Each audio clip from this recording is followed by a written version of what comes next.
এই যে এত হেট কমেন্ট আসে, সত্যি কি আমাদের এগুলো গায়ে লাগে না? কিভাবে আমরা এত সমস্ত জিনিস সহ্য করে কন্টিনিউয়াসলি ডেইলি ভিডিও আপলোড করে যাচ্ছি? এরকমটা অনেকে জিজ্ঞাসা করো। তো আজকে আমি তোমাদেরকে একটা ট্রিক বলবো। যবে থেকে আমরা ওই ট্রিকটা মানতে শুরু করেছি, তবে থেকে আমাদের আর কোনো কিছু খারাপই লাগে না। ইভেন তোমাদেরকেও ওই বিশাল বড় ট্রিকটা বলবো। তো চলো প্রথম থেকে ভিডিওটা শুরু করি। এবার অনেকেই হয়তো ভাবছো, আরে ট্রিকটা কি বুঝেই গেছি, ইনকাম হচ্ছে, আবার কি লাগবে, টাকা ইনকাম করলেই তো হলো। না, আমি যে ট্রিকটা বলবো সেটা এটা নয়, কিন্তু এটাও কিন্তু একটা সত্যি কথা। মানে যারা চাও যে শুধুমাত্র টাকার পেছনে ছুটবে, তারা এটা মানতে পারো। মানে যতই ভিডিওতে হেড কমেন্ট আসবে, তত ভিডিও ভাইরাল যাবে, লোকজন কমেন্ট পড়বে, কমেন্ট দেখবে, তোমার ইনকাম বেশি হবে। এটা একদম সত্যি, এটাতে কোনো মিথ্যা কিছু নেই। কিন্তু সবসময় টাকাটাই সবকিছু হয় না। যারা এমনটা চাও যে যে যাই বলুক না কেন, আমি ইনকাম করছি, আমি খুশি আছি, এটাতেই খুশি, তারা এই ট্রিকটা ফলো করতে পারো। তো একদিক থেকে ওটাও একটা ট্রিক বলা যেতে পারে। তারপর হচ্ছে যে এত কিছু শোনার পরেও তুমি কিভাবে নিজেকে মোটিভেট করবে, নিজেকে কিভাবে ভিডিওর মধ্যে আবার রাখবে। দেখো, সবার প্রথমে একটা কথা বলতে চাই, যারা সোশ্যাল মিডিয়াতে কাজ করছো বা যারা গ্রো করার জন্য খাটছো,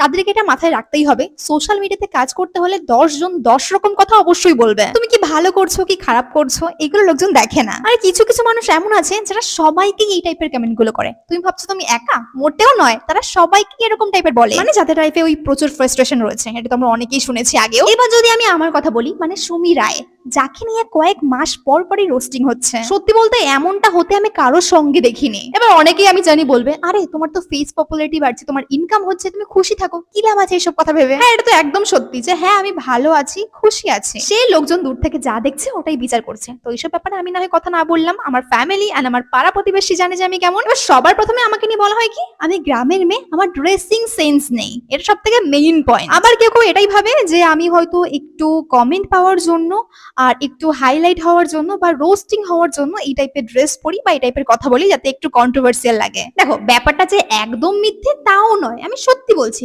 কিছু কিছু সময় এমন আছে যে টাইমে আমি কিছু অন্য টাইপের ড্রেস পরি, যাতে তোমরা কমেন্ট করো ওরকম টাইপের। বাকি যেরকম টাইপের ব্লগ গুলো আমি বানাই, ওগুলো ডেইলি লাইফস্টাইল থাকে, তো ওগুলো নিয়ে আই থিঙ্ক কন্ট্রোভার্সিয়াল কোনো কিছু থাকে না। দেখো, আমি কিন্তু এমনটাও দেখেছি যে আমার কোনো পুরো শুদ্ধ ভালো ভিডিও, মানে যেখানে মা বাবাকে কোনো কিছু গিফট করছি বা পুজোর ভিডিও স্পেশালি, সেখানে প্রচুর নেগেটিভ কমেন্ট আসে। আর তখন আমি ভাবি, ভাই এই ভিডিওতে কি আছে এমন নেগেটিভ বলার মতন, কি আছে? সেখানে কিছু মানুষজন এমন বলে যে টাকা থাকলে সবই হয়, কোনদিন তো সোশ্যাল মিডিয়া না থাকলে তোরা ইনকামও করতে পারতিস না, আর ইনকাম না করলে এই সব তো করতেই পারতিস না।